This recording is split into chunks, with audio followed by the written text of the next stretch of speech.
Bismillahirrahmanirrahim. Donc nous allons parler du sommeil normal. De plusieurs définitions du sommeil, une définition comportementale qui comporte des critères comportementaux. Ces critères incluent comme un manque de mobilité ou avec mobilité légère ou réduite, avec des yeux fermés, une posture de sommeil spécifique à l'espèce. Donc là, on ne parle pas uniquement de l'homme, mais aussi des animaux aussi. Une diminution de la réponse à la stimulation externe, une certaine puissance avec un temps de réaction qui est allongé, avec un seuil d'excitation qui est élevé, avec une atteinte des fonctions cognitives, et c'est un état d'inconscience qui est réversible. Donc c'est essentiellement les critères comportementaux du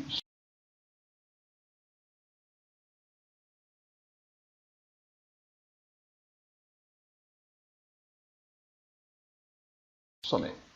Il y a une autre définition qui inclut des critères physiologiques, ceci on va le voir par la suite lorsqu'on va parler de la polysomnographie et de l'architecture et des stades du sommeil. Ces critères physiologiques sont basés sur les données de l'électroencéphalogramme, de l'électrooculogramme, de l'électromyogramme et d'autres changements physiologiques qui accompagnent le sommeil au niveau de la ventilation et de la circulation sanguine. Dans ce tableau, on résume ces critères physiologiques et comportementaux de l'alternance veille-sommeil. Donc, dans la première colonne, on a les critères qui sont analysés. Si on voit dans l'état d'éveil, donc la posture dans l'état d'éveil, on peut être debout, assis ou allongé. Par contre, lorsqu'on veut dormir, souvent c'est la position allongée, aussi bien dans le sommeil non-REM que dans le sommeil REM. Le sommeil REM, ça veut dire le sommeil paradoxal. Le sommeil non-REM, c'est le sommeil long. Et puis vous avez la mobilité qui est normale lorsqu'on est éveillé. Elle devient légèrement réduite jusqu'à un état d'immobilité avec la possibilité de changer de position dans le sommeil non-REM. Dans le sommeil paradoxal, on bouge peu, voire on est immobile. On peut présenter parfois des petites myocolonies qui traduisent le phénomène phasique du sommeil paradoxal. Pour la réponse à la stimulation, il est normal lorsqu'on est éveillé, donc on répond aux différentes stimulations sensorielles. La réduction de la réponse à la stimulation est légère à modérée au cours du sommeil non-REM. Elle est modérée et parfois on ne répond pas du tout au cours du sommeil paradoxal. Concernant le niveau de vigilance, la vigilance elle est maximale quand on est éveillé. Au cours du sommeil lent et du sommeil paradoxal, on est totalement inconscient. Mais cet état d'inconscience est réversible. Pour les paupières, elles sont ouvertes lorsqu'on est éveillé, et bien sûr elles sont fermées lorsqu'on est dans le sommeil lent ou dans le sommeil paradoxal. Pour le mouvement des yeux, donc il y a les mouvements volontaires et les mouvements involontaires qu'on peut faire au cours de l'éveil. Au cours du sommeil lent, lorsque les yeux vont bouger, elles vont présenter des mouvements très lents qui ressemblent à des mouvements de roulement ou appelés aussi des mouvements de lecture. Le sommeil paradoxal présente les mouvements caractéristiques de ce stade et pour lesquels il présente ce nom de stade de mouvement oculaire rapide en anglais. Ce sont des mouvements oculaires saccadés et qui vont se répéter et qui correspondent au phénomène phasique du sommeil paradoxal. L'analyse objective du sommeil repose sur l'analyse de l'activité électrique cérébrale, électromyographique et l'activité électrique et de mouvement oculaire des yeux.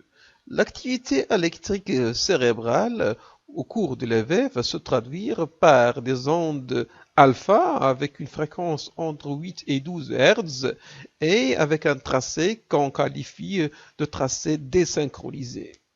Cette activité de rythme alpha n'est notée que lorsqu'on a les yeux fermés. Mais lorsqu'on a les yeux ouverts, l'activité électrique est plus accélérée avec une fréquence bêta voire gamma. Mais dès qu'on entre dans le sommeil, le tracé devient synchronisé dans le sommeil non-REM, donc le sommeil lent, avec une prédominance des ondes delta qui atteignent 100% du tracé dans le stade 4 du sommeil. Et puis dans le sommeil paradoxal, on a une fréquence mixte avec tendance à un mélange de fréquences alpha et θ. On peut noter certains aspects particuliers tels que les dents de scie et le tracé est dit désynchronisé. Dans l'électromyogramme qui analyse le tonus musculaire, le tonus il est normal, donc il y a une certaine activité tonique au cours de l'éveil. Par contre, dès qu'on entre le sommeil, donc il y a une réduction de ce tonus de base. Et dans le sommeil NORREM, il y a pratiquement une atonie au cours du sommeil paradoxal. Pour l'électroencéphalogramme, il y a les mouvements des yeux d'éveil, donc qui sont volontaires ou involontaires, et les mouvements lents ou sommeil non-REM. Par contre, les mouvements rapides des yeux, c'est les mouvements caractéristiques du sommeil paradoxal. C'est en résumé les critères physiologiques comportementaux de l'alternance veille-sommeil.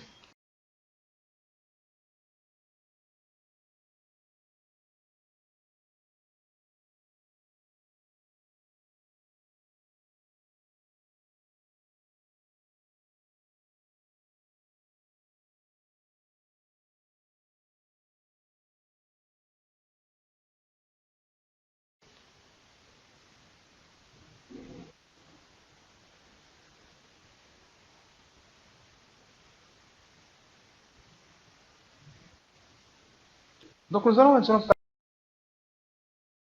parcourir les différentes stades de sommeil.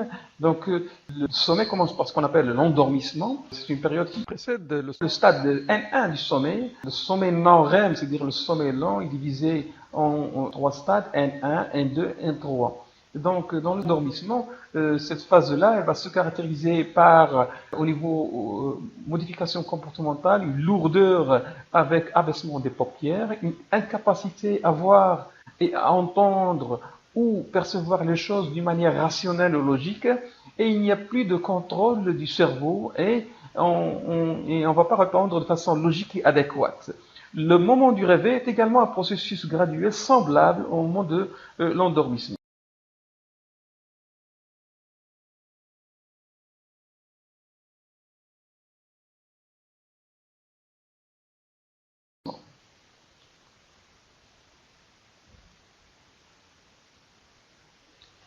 Selon les critères physiologiques, le sommeil est divisé, comme j'ai dit, en deux états indépendants. Donc, une fois qu'on est entré dans le sommeil, donc on a le sommeil non-REM et le sommeil REM. Le sommeil non-REM est divisé en trois étapes, principalement sur la base des critères de l'EEG. Le non-REM et le sommeil paradoxal alternent avec chaque cycle. Donc, il y a des cycles non-REM, REM, non-REM, non-REM. Et chaque cycle dure environ 90 à 120 minutes.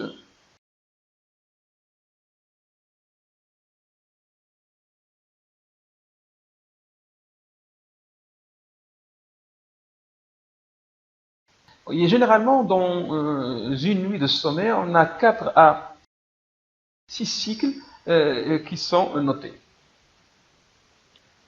Généralement, les deux premiers cycles sont dominés par le sommeil à ondes lent, c'est-à-dire le stade N3, donc, qui contient les ondes delta, mais dans les cycles plus tard, ces étapes vont se rétrécir, vont être réduites et sont notées seulement brièvement et parfois pas du tout à la fin de nuit.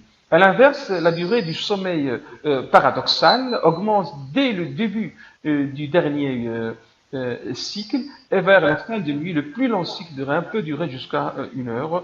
Et ça, on le constate parce que on se rappelle souvent des rêves de fin de nuit plutôt que les rêves de début de nuit.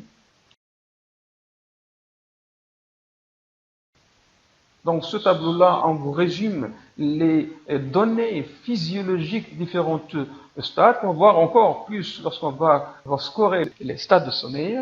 Donc dans l'état de veille,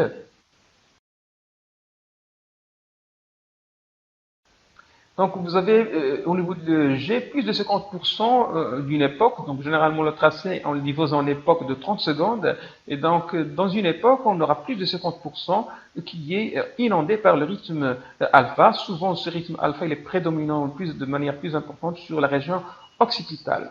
Et on parle souvent de rythme dominant postérieur.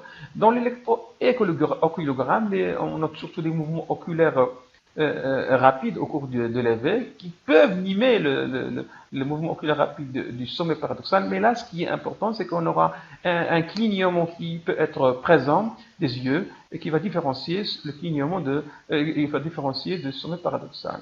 Au niveau de l'EMG, on aura un tonus musculaire qui est élevé et dans cette période-là, les processus physiologiques d'enregistrement de la mémoire continuent et on a un contrôle volontaire de la respiration. Et donc, dans le stade de N1, le stade de N1 est caractérisé par une atténuation du rythme dominant postérieur avec les ondes alpha qui occupent moins de 50% de l'époque.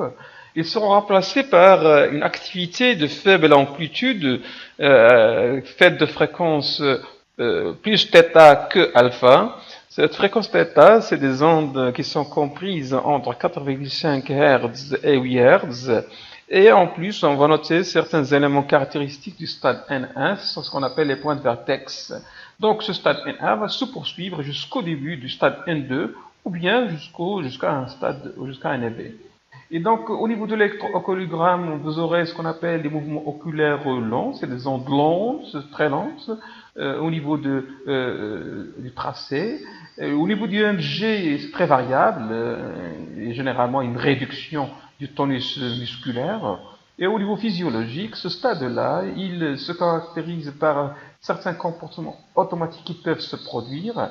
Et bien sûr, les processus cognitifs se trouvent atténués, donc avec la respiration qui a tendance à devenir périodique.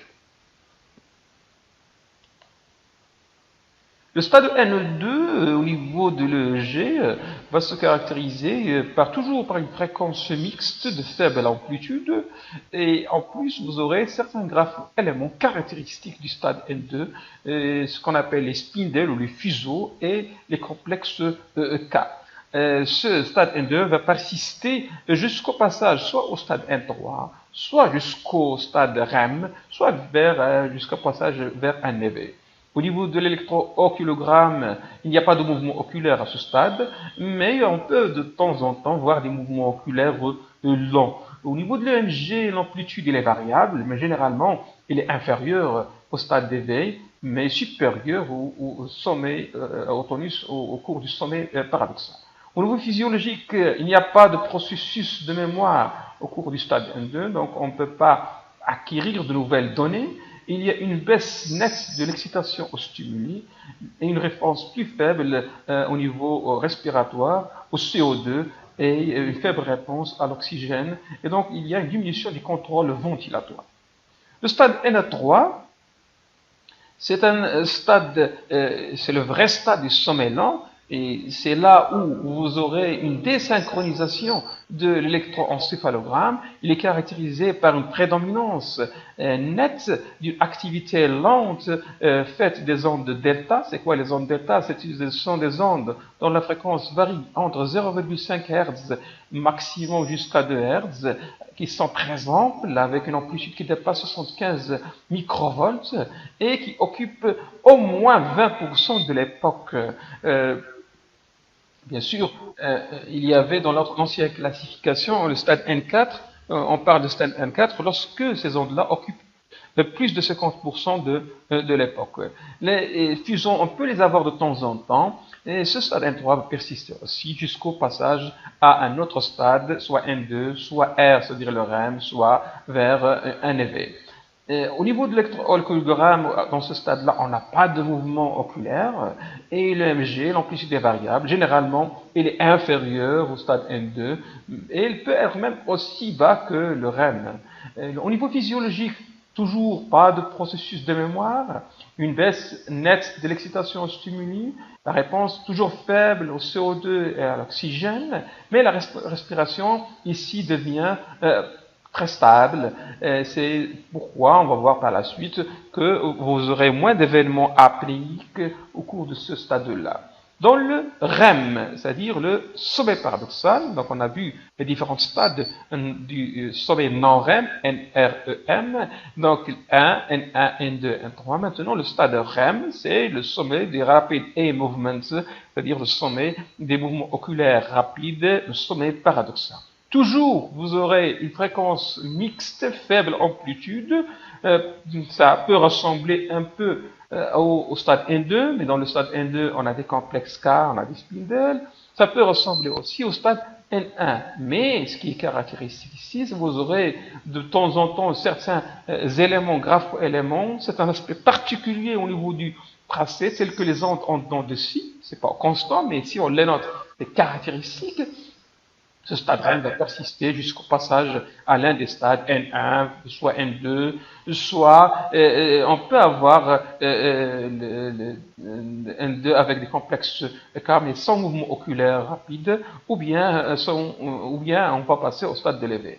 Donc le geste qui est caractéristique de ce stade et ce qui donne le nom à ce stade-là, c'est le mouvement oculaire rapide. On va le voir par la suite au cours du scoring du sommeil. Le tonus musculaire ici est le plus bas au niveau de l'EMG et c'est un élément très important pour définir le REM.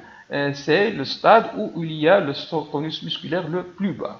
Au niveau physiologique, les réponses est similaire aux stimuli dans le sommeil léger. Donc on a un peu plus tendance à répondre aux stimuli au cours du REM. Et la respiration ici est très irrégulière, avec une réponse très faible au CO2 et à l'oxygène, ce qui explique que ce stade-là, au cours de ce stade-là, vous aurez plus de perturbations au niveau des événements apnéiques au cours du syndrome d'apnée obstructive du sommeil. Donc là, on a vu un aperçu des différents stades du sommeil et leurs caractéristiques physiologiques. Nous allons passer maintenant à voir un peu l'architecture globale du sommeil au cours d'une nuit du sommeil. Vous voyez ici, on a ici 8 heures de sommeil. Au cours de ces 8 heures-là,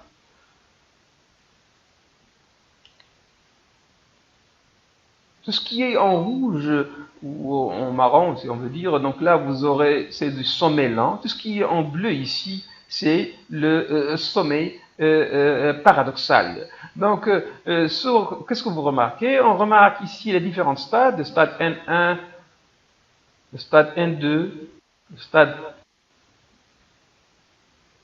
Ça, si on veut dire, c'est plutôt l'endormissement, le N1, le N1, le N2, le N3, et on a ici le stade N4, c'est-à-dire qui n'est plus utilisé que dans la classe la scoring, mais c'est très important de le connaître parce que il y a une petite différence physiologique entre le N4 et le N3 pour la stabilité particulièrement pour la stabilité de la respiration.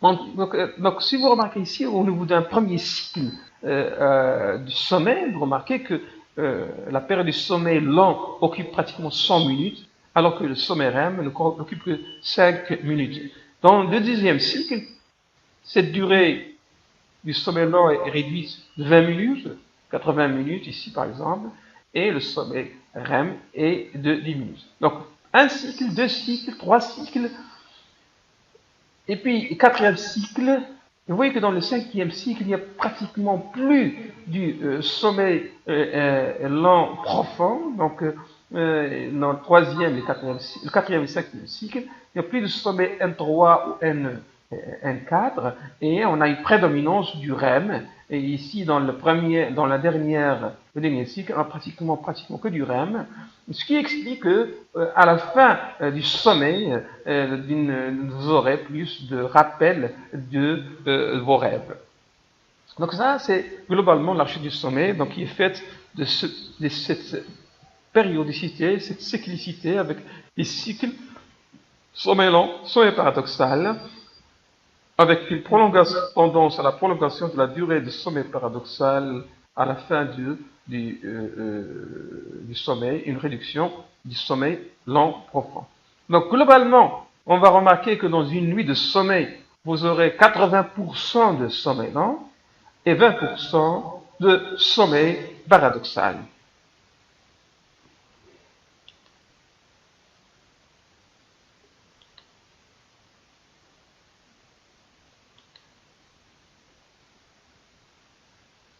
Dans leur critère de 1968, Rechtschaffen et Kals, c'est ce qu'on appelle RK en abréviation, ont divisé le sommeil non-REM comme j'ai dit, en 4 stades au lieu de 3 stades qu'on utilise actuellement. Et donc en 2007, cette mise en scène a été légèrement modifiée par l'American Academy of Sleep Medicine. Donc il faut se rappeler toujours de cette abréviation AASM, parce que ça constitue la base du scoring du tracé de sommeil. Et le non-REM est maintenant divisé en 3 étapes, N1, N2 et N3. Donc, dans ce graphique-là, vous voyez un peu la répartition des différents stades. Vous constatez que dans une nuit de sommeil, l'éveil constitue uniquement 5%, puis vous avez le N1 occupe 5% du sommeil, le N2, généralement entre 45 et 50% jusqu'à 55% du sommeil, le N3 entre 15% et 20% du sommeil, et le sommeil paradoxal entre 20 et 25% du sommeil.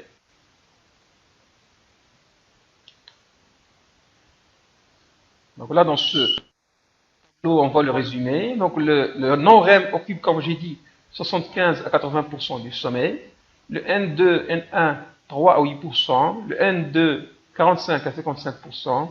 Le N3, 13 à 23%. Donc c'est entre 15 et 25%, pour un peu simplifier. Le REM, qui occupe 20 à 25%. Et ce qui est élément caractéristique du REM, c'est que vous avez 2 phases dans le REM, ce qu'on appelle l'activité tonique, qui est élucidée essentiellement par cette atonie musculaire. Et donc dans le REM, on doit avoir une atonie musculaire qui continue. Et puis vous avez une activité phasique, c'est-à-dire de temps en temps, vous aurez une activité musculaire très courte, de très courte durée, et qu'on appelle l'activité physique, et qui est généralement concomitante au mouvement oculaire rapide, mais de très courte durée, ce qu'on appelle les twitch au niveau du tracé de l'EMG. L'activité physique, elle est intermittente. L'activité phasique, plutôt, elle est intermittente. Donc globalement, on va parler dans l'architecture du sommeil de ce qu'on appelle macrostructure du sommeil et de la microstructure du sommeil. Dans la macrostructure du sommeil, le sleep macrostructures, donc dans cette macrostructure, lorsqu'on prononce ce terme-là, ça veut dire qu'on va parler de stade, on va parler de cycle, on va parler de latence d'endormissement, on va parler d'efficacité du sommeil. C'est quoi l'efficacité du sommeil? C'est le ratio du temps total du sommeil sur la durée totale passée au lit en pourcentage. Et puis vous avez les éveils après endormissement, ce qu'on appelle les oiseaux, c'est ce qu'on appelle aussi l'éveil intrasommeil, c'est ce qu'on appelle aussi, il y inclut parfois les éveils, ces éveils, des micro-éveils, mais prolongés, c'est-à-dire qu'ils dépassent 15 secondes. La microstructure, ça c'est plus fin, c'est plutôt les micro-EV. Généralement, on va compter ça et on va scorer et on va compter ça. C'est ce qu'on appelle l'index des micro-EV. Et donc ces micro-EV, il y a des micro-EV physiologiques. Donc chacun de nous fait des micro-EV, mais à un certain degré, vous aurez un index de micro-EV qui va devenir pathologique. Il y a d'autres éléments tels que le Cyclic Alternating Pattern, ce qu'on appelle les CAP, et ça c'est un peu plus poussé.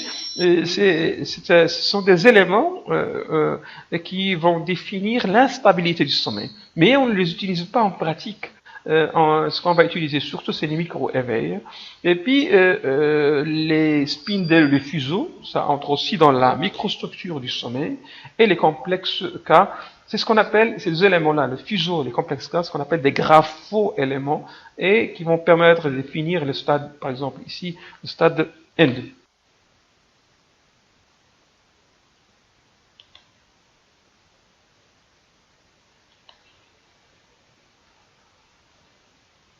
Nous allons voir maintenant un peu d'ontogénèse, c'est-à-dire comment évolue le sommeil au cours des différentes périodes de vie.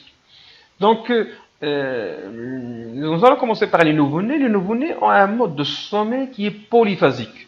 Et donc, vous le constatez que les nouveau-nés dorment presque toute la journée, 16 heures de sommeil par jour. Et au fur et à mesure qu'on avance dans l'âge, cette période de sommeil va diminuer. Et donc, à l'âge de 3 à 5 ans, le besoin va diminuer à 10 heures par jour. Chez les enfants d'âge préscolaire, vous aurez un sommeil biphasique, généralement vous aurez 2 périodes de sommeil.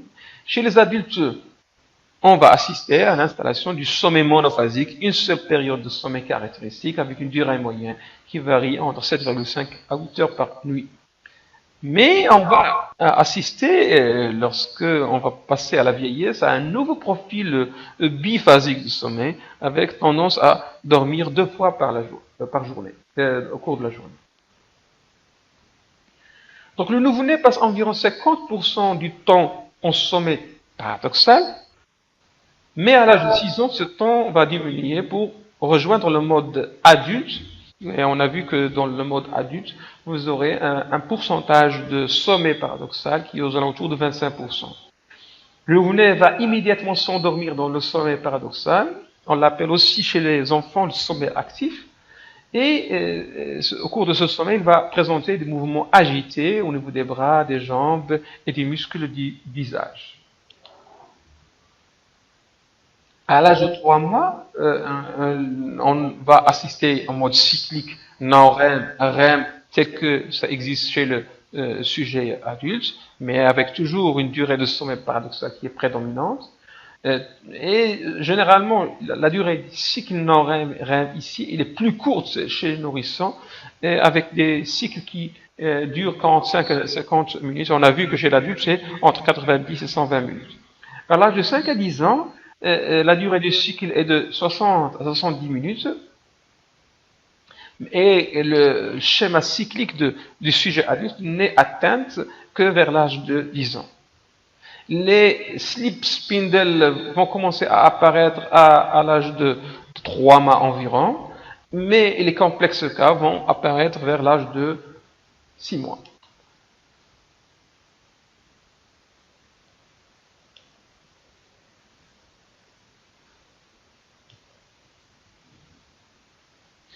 Pour le sujet âgé, vous aurez une atténuation progressive de l'amplitude des ondes lentes. Ce pourcentage d'ondes va diminuer. Et vous aurez plus de réveils répétés tout au long de la nuit, y compris des réveils tôt le matin. Le pourcentage de sommeil paradoxal reste relativement constant. La durée totale du temps de sommeil dans les 24 heures n'est pas différente de celle des sujets jeunes, adultes. Les personnes âgées font souvent des siestes pendant la journée pour essayer de compenser le sommeil de nuit. Vous voyez dans ce graphique-là l'évolution des différents stades de sommeil et leur part au cours de l'âge. Et vous remarquez ici, ça c'est à la conception, ça c'est la naissance. On pense que avant la conception, il n'y a que du REM chez le fœtus avant naissance, et puis après, dès la naissance, c'est le REM qui occupe une grande part du sommeil, et progressivement, le REM va se réduire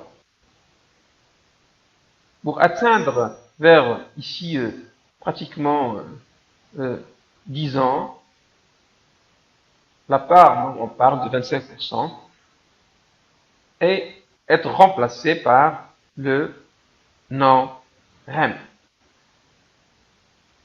Et puis, chez le sujet âgé, on a tendance plus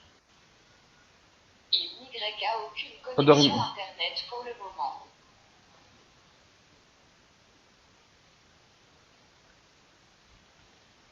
C'est le sujet adulte, vous aurez plus de sujet âgé, on aura plus tendance à être éveillé que c'est le sujet adulte normal.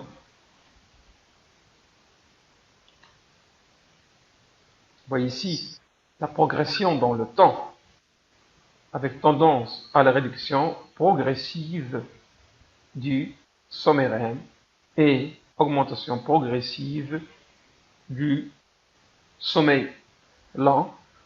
Et c'est à partir, pratiquement ici, vous remarquez, que à partir de 6 ans jusqu'à l'âge de 50 ans, on pratiquement une stabilité de la part du sommeil REM. Donc un autre graphique qui montre pratiquement la même chose avec la chute du REM et l'augmentation de la part du N3 vers chez le sujet adulte. Mais globalement, la durée du sommeil va se raccourcir chez le sujet âgé, aussi bien REM que non REM par rapport à l'adulte jeune. Donc on a vu l'ontogénèse, c'est-à-dire l'évolution dans le temps avec l'âge des caractéristiques du sommeil. Maintenant, on va voir un peu ce qu'on appelle le chronotype du sommeil, ou ce qui caractérise un peu les habitudes du sommeil de chaque individu. Donc globalement, on ne va pas entrer dans le détail, mais globalement, selon les habitudes de sommeil, on va individualiser deux groupes d'individus, ceux du soir et ceux du matin. Donc les individus de soir, c'est ce qu'on appelle les hiboux, donc ça fait allusion au comportement du hibou.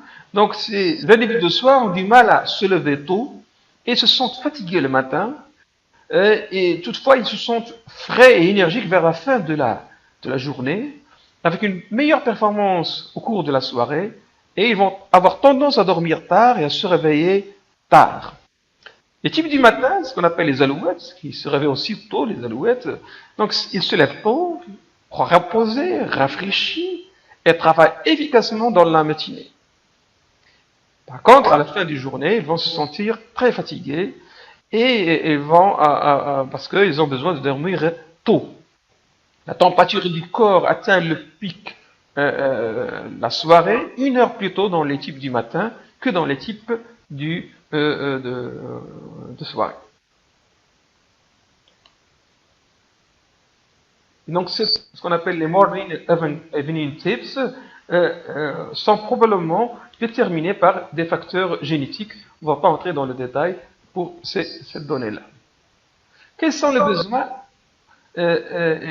en quantité de sommeil? Ces besoins-là sont définis comme la quantité optimale de sommeil nécessaire pour rester en état de vigilance et pleinement éveillé et fonctionner correctement tout au long de la journée. Et donc, cette donnée-là fait qu'on peut avoir des variations en besoin de sommeil entre les individus. Mais globalement, 80% des gens, des adultes, ont besoin d'environ 7,5 à 8 heures pour fonctionner correctement, et avec une différence en fonction des environnements et il y a même aussi des différences culturelles. Donc ces besoins en sommeil seraient déterminés par l'hérédité plutôt que par des traits de personnalité différents ou d'autres facteurs psychologiques. Donc, comme on a dit, les facteurs socio-biologiques peuvent également jouer un rôle.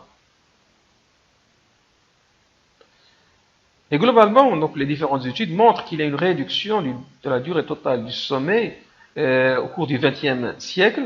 En 1992, Willwise et ses collègues ont mené des études chez les adultes en bonne santé âgés de 50 à 65 ans et ont montré une réduction d'environ 1 heure de sommeil entre 1959 et 1980 dans les différentes enquêtes. Un sondage qui a été réalisé par la Fondation nationale du sommeil américaine en 2000, 2001 et 2002 a indiqué que la durée moyenne de sommeil pour les Américains a chuté à 6,9 à 7 heures par nuit. Et dans tous les domaines de travail au cours de la deuxième moitié du XXe siècle, la durée du sommeil a diminué de 1,5 à 2 heures, et ce qui fait dire qu'il y a pratiquement une épidémie de privation de sommeil, et la plupart des gens en réalité dans le monde, surtout dans les études américaines, dorment seulement 5 à 6 heures par nuit. Et donc, la société moderne semble être chroniquement privée de sommeil. Les données montrent une perte progressive de la vigilance, qui est corrélée au manque de sommeil. Donc, perte progressive de la vigilance, c'est-à-dire une tendance à la somnolence diurne excessive. Et cette tendance à la somnolence diurne excessive va confirmer les conséquences qui peuvent être graves sur la privation de sommeil chronique. Donc, la figure suivante va montrer les résultats d'un test psychomoteur de vigilance. Ce test psychomoteur permet de tester la vigilance en fonction de la durée de sommeil quotidienne. Et dans ce test psychomoteur de vigilance, qu'on appelle le PFV-T, donc ce score-là, dans ce test-là, on a montré qu'il y a chute de la performance individuelle lorsque le sommeil diminue de moins de 8 heures et diminue à moins de 8 heures, et surtout lorsque la durée de sommeil chute à 7 heures. Donc nous allons voir ce tracé. Donc vous voyez ici en abscisse la durée, le nombre de nuits de restriction de sommeil, et en ordonnée les erreurs que va faire l'individu, le nombre d'erreurs que faire l'individu en fonction de la privation de sommeil. Et tant qu'il fait beaucoup d'erreurs dans le test psychomoteur, on va parler de mauvaise performance. Donc mauvaise performance, c'est un nombre d'erreurs qui est élevé. Et donc, vous remarquez ici, lorsqu'on fait 8 heures de sommeil au cours de plusieurs nuits, donc nos performances restent relativement conservées. Mais par contre, lorsqu'on va passer à 6 heures de sommeil, vous remarquez que notre performance va nettement diminuer par rapport aux gens qui passent plusieurs nuits en durée de sommeil correcte. Et cette diminution de la performance va s'aggraver lorsqu'on va passer uniquement 4 heures de sommeil, 15 jours de suite. Donc il y a bien une relation pratiquement linéaire entre la restriction de sommeil et la chute de nos performances. Nous allons passer maintenant à un autre problème qui est le problème des rêves. Donc vous savez que les rêves c'est quelque chose de caractéristique du sommeil, et Freud a appelé les rêves la voie royale de l'inconscient. Et ces rêves-là, ils représentent les sentiments qui sont psychologiquement supprimés dans l'inconscient pour Freud. Les scientifiques modernes, donc dans une analyse plus objective, cependant vont interpréter les rêves en termes soit anatomiques, soit physiologiques. Et la recherche de rêves a pris une nouvelle direction depuis qu'on a découvert le sommeil paradoxal. Donc ce sommeil paradoxal qui était observé pour la première fois par Azelinsky et Kleitman en 1953. Et on estime que environ 80% des rêves se produisent durant le sommeil paradoxal. Mais il faut dire qu'on fait aussi des rêves au cours du sommeil non-REM, donc 20% du sommeil non-REM, 20% des rêves existent dans le sommeil lent. Et les rêves du sommeil paradoxal se caractérisent par des rêves qui sont généralement très émotionnellement chargés et complexes, bizarres, tandis que les rêves du sommeil non-REM sont plutôt réalistes et plus rationnels. Les gens sont généralement orientés quand ils sont éveillés en sommeil paradoxal, mais généralement ils sont désorientés ou confus lorsque l'éveil se fait en sommeil non-REM. Donc il est plus facile aussi de se rappeler des rêves du REM que celles du non-REM, est plus facile de se rappeler des rêves si le sujet se réveille immédiatement après les rêves de REM. Donc, globalement, on a l'impression que l'organisation du rêve, il est que le rêve du REM permet de débarrasser l'organisme de certains éléments dont on n'a pas besoin au cours dans nos mémoires au cours de la journée. Ok, le mécanisme des rêves, globalement, donc, parce qu'il reste toujours beaucoup d'incertitudes concernant ce domaine-là. Pendant le sommeil paradoxal, les neurones, les synapses et les fibres qui relient ces cellules deviennent tout d'abord activées dans le tronc cérébral, puis les signaux sont transmis à l'hémisphère cérébral qui va synthétiser les signaux et va créer de manière élaborée des scènes. Généralement, les scènes du REM sont des scènes colorées et avec des couleurs naturelles. Mais parfois, on peut avoir aussi des images en noir et blanc au cours de nos rêves. Quelle est la signification neurobiologique de rêve? Ça demeure quand même inconnu, mais il y a quand même quelques suggestions.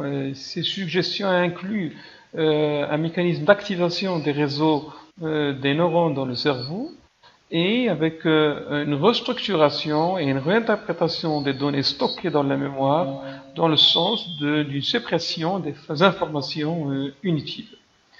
Il existe des troubles de comportement qui peuvent être associés au rêve.